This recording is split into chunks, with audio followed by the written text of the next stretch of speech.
Купалаўка, як ласкава называюць бібліятэку імя народнага паэта, не толькі прымае чытачоў, але і рыхтуецца да 26 верасня, калі пройдзе міжнародная канферэнцыя «Бібліятэка большым заўсёды». Будзе прысвечана 75-годдзю цэнтральнай бібліятэкі імя Янкі Купалы, а ўжо ў пятніцу 27-го ў 14 гадзін мы запросім нашых прыхільнікаў, нашых сяброў, нашых партнёраў святкаваць з намі 75-годдзе.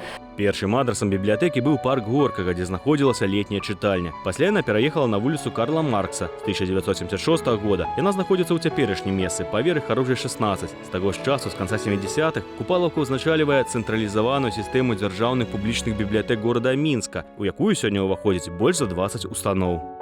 Бібліятэка ў наш час гэта не толькі месца, куды чытачы прыходзяць за кнігамі, гэта яшчэ і культурна-масавы цэнтр. У год ладзіцца звыш 600 мерапрыемстваў самага рознага напрамку, як для маленькіх чытачоў, для сям'і, так і для людзей сталага ўзросту.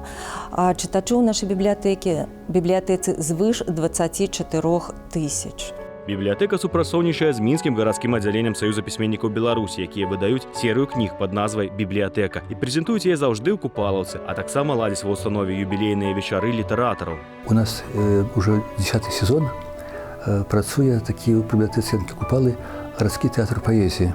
Ось это была ідэя стварэння гэтага тэатра Міхася Павловича Познякова, старшыні мінскага гарадскога аддзялення пісьменнікаў Беларусі. Ён прыехаў аднойчы з камандыроўкі, дзесьці это убачыў у іншай рэспубліцы і кажа, вот трэба нам арганізаваць такі тэатр паэзіі.